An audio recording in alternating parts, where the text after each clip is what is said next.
Well, hey everybody. Welcome back to my shoebox adventures. Steve, the happy camper here. Yeah, I am back up on the rim, and I'm gonna put together, well, I have put together a group camp. We're gonna have a bunch of my buddies from guys I used to work with are gonna come up and camp with me starting tomorrow. So I came up early to secure a spot. I'm here on the rim. Yes, that's right. I'm here on the 9350 Austin Whipple Boulevard, right on the rim. If any of you have been up here before, it's a wonderful, wonderful area. This is 14-day free camping, and for the first time ever, I'm staying 14 days. And people will come and go as they can get days off during that 14-day period. That's how this is going to work. I'm expecting a total, I've had RSVPs from 9 people. So that's perfect because they really want to limit the sites to 10 people per site. I'm in site number 12. If you, during this episode, if you like this site, that'll give you a point of reference, but I'm not right on the rim. Well, let's take a look. Let me flip this around. And here's my site. Well, we'll walk out. I needed a large site because I'm going to have one Class C motorhome, 2 more travel trailers approximately 24 feet long, and 2 groups of tent campers. So there's a lot of us, and we need room to spread out. Now, the camp host here is really a nice guy. Pete, I told him I was looking for one of those sites over there on the rim so we could, you know, have the beautiful view. And so he found me one. I was just starting to set up camp here. He found campsite 28 is right on the rim. This is number 12, so campsite 28 is down that way. And he came riding down here on his bike and said, quick, I put an orange cone there. If you want that site, you got to get it now. So it was a lovely site, but, and this big but is, it was half the size of this site as far as for parking and arranging where people are going to be. So I was worried about that because I don't know how adept at backing and maneuvering these large trailers my friends are. So I didn't want to make it awkward. And I wanted this all to fit. I wanted to do a kind of a circle the wagons kind of a situation. So here's what I've got here. Here's the road, here's the 9350, and there's the rim. You can see there's one of those spots right there. Those guys are right on the rim. If you're a sleepwalker, you don't want to camp there because you'll walk right off a cliff. It's about 300 feet down. It's kind of like the Grand Canyon. But there's a lot of sites. The bigger sites, typically, there are some large sites on the rim. They're all taken. But the ones on the north side of the road tend to be larger. And this one's perfect. Someone pulled out of here right when I was driving by trying to find a site. So I pulled in and decided this would do. And I think it's wonderful. What do you guys think? And let's go over what I've got going so far. I set up my camp kitchen. It's windy today. And when it's really, really windy, cooking outside is practically impossible. It just blows out your fire. You know how that goes. So I put up the clam, and here's what we've got. I've got one of my Iceco refrigerators in here. So I've got a lot of, this is packed to the brim with food. I have got a pellet grill here. I brought my my Z grills, which is a Traeger knockoff pellet grill, right? All cleaned and ready to go. We're gonna cook hamburgers, hot dogs, tri-tip, ribeye steaks, I don't know what else. Here's where you put the pellets for that nice wood smoke flavor. So that's going to be fun.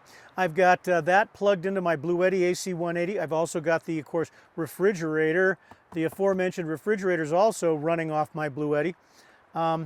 Here I've just got dry goods in my bag, bread, buns, and those kinds of things. Blackstone over here for eggs and bacon and pancakes and anything we don't want to cook on the smoker.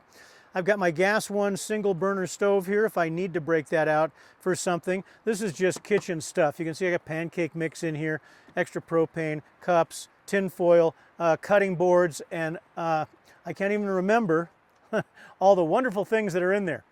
Lighting is kind of interesting in here. There we go. But yeah, so here's my outdoor kitchen, and it'll probably morph a little bit as days go by. Also, it's going to rain up here. Let me just see what's down below. I've got my garbage can, which is just a bucket, a Lowe's bucket, you know, Homer type bucket. And here's my, oh yeah, I'm charging, solar charging with my Bluetti solar panel, my EB55.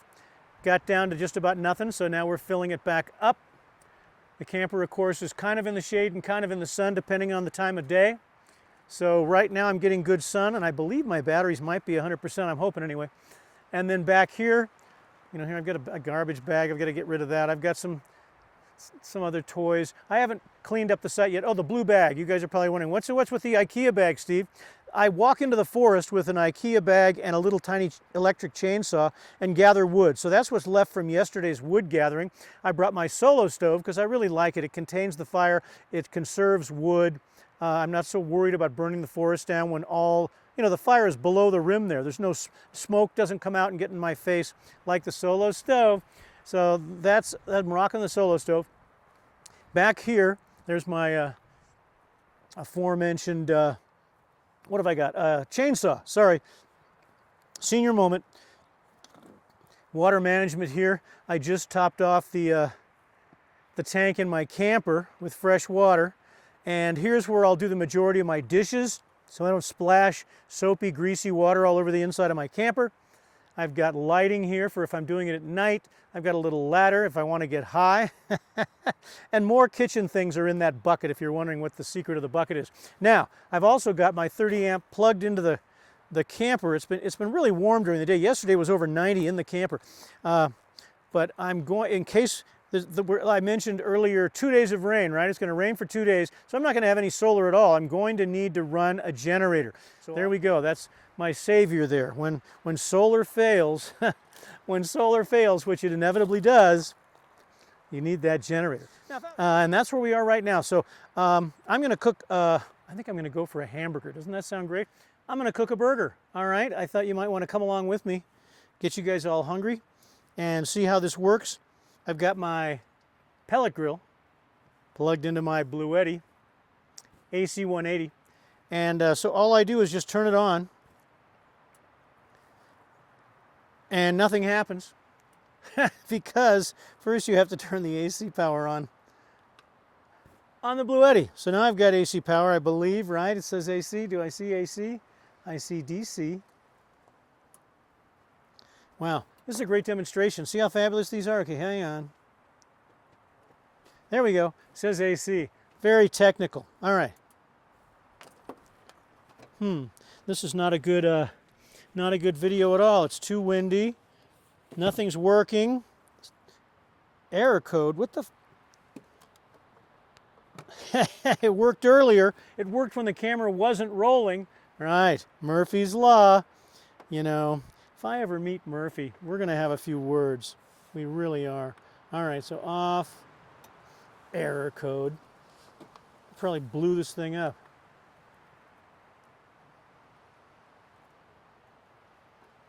AC. Woo, voila. See how easy that was? No error code that time. All right, so the fan is blowing. The auger is auging, and these pellets that you can't see because the door opened the other way, they're slowly moving through the auger to the fire pot where they will light up. All right, so that's going to take a minute. In the meantime, let's open up the old Iceco fridge and pull out.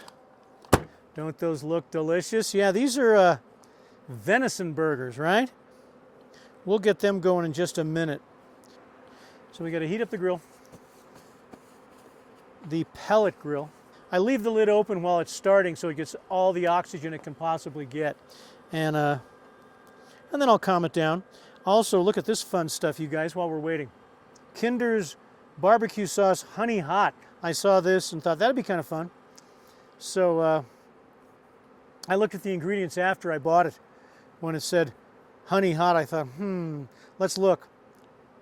Yeah, there's in one serving, 2 tablespoons, there's 12 grams of added sugar. If you look at the ingredients, the first ingredient is tomato puree, right? The second ingredient is sugar. Ha ha! So I've got a tube full of sugar I'm going to squirt on my burger. All right, too late to turn back on that one. Let's look and see what else we can find in here that's kind of fun. Oh. How about Kona Big Wave Liquid Aloha? Doesn't that sound wonderful? Yeah, it's after 1 o'clock in the afternoon. I'm over the age of 21. I'm not going to be operating any motor vehicles or heavy machinery. I think I'm pretty much here for the night. And since it's, nice and warm, really warm, let's have a nice cold beer.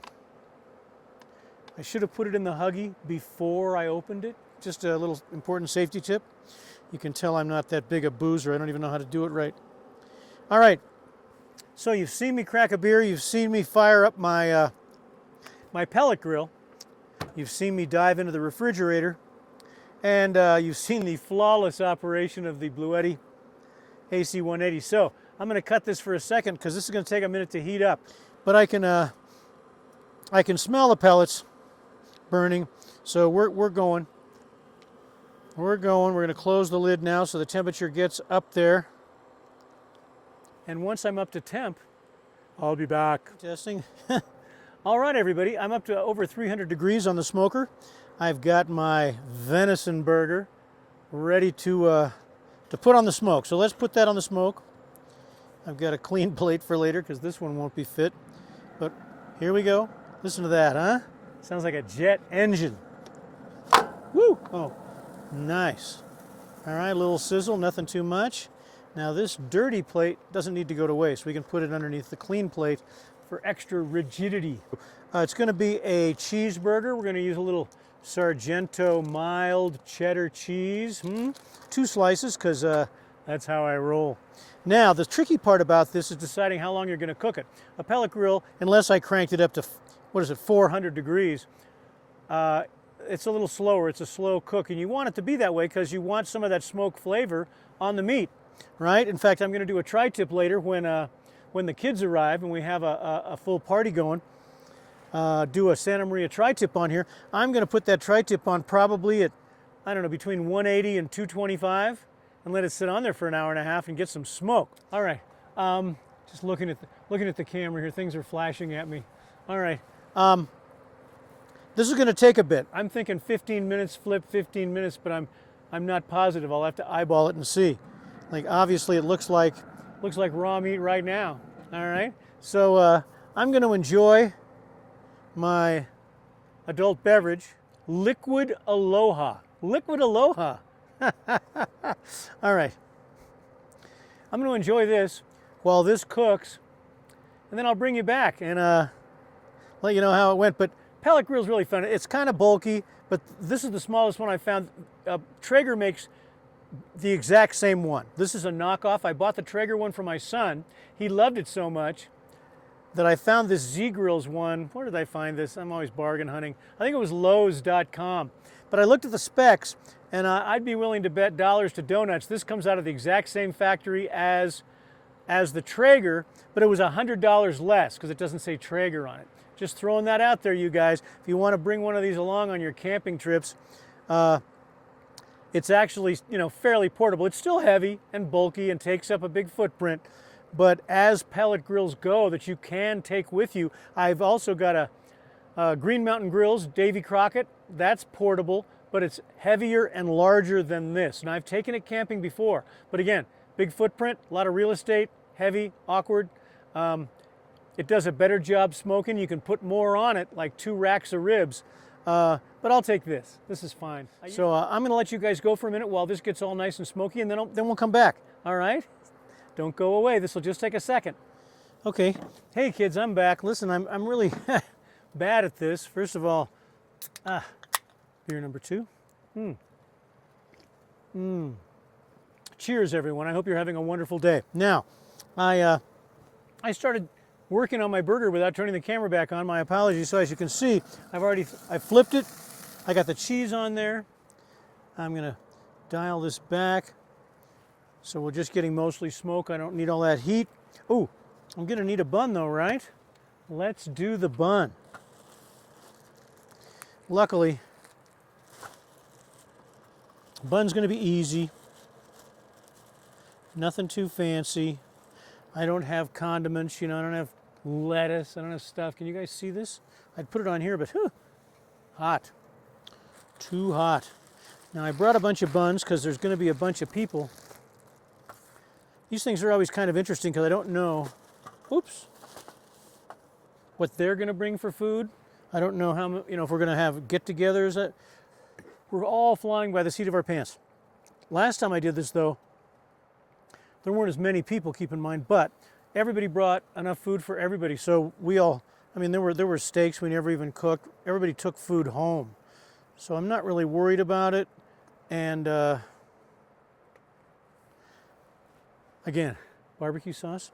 I can just run down to Payson if I need some more stuff. And there's a store over at Woods Canyon Lake if you don't mind paying, 100% markup. I don't know what they've got. I've never been in there. But there you go. We've got that. I'm going to turn this all the way down to smoke.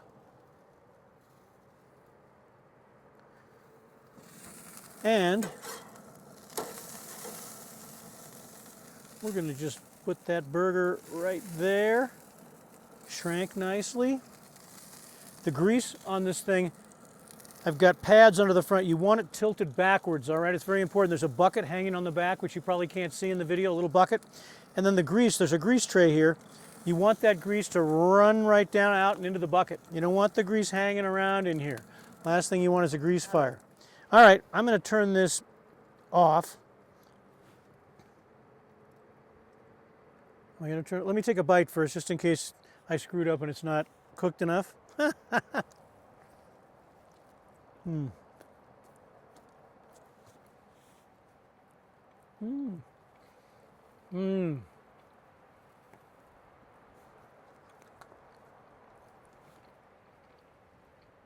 Looks pretty good. All right, kids. When you turn it off, the fan speeds up. It doesn't feed any more wood. It just wants to put out the fire that's already burning inside. All right, well, there you have it. It's rude for me to talk with my mouth full. So, one venison cheeseburger going down the hatch with some liquid Aloha. Thanks for joining me for this testing of my cooking equipment calm before the storm video. And I'll get back to you with more fun stuff, all right? Bye-bye now.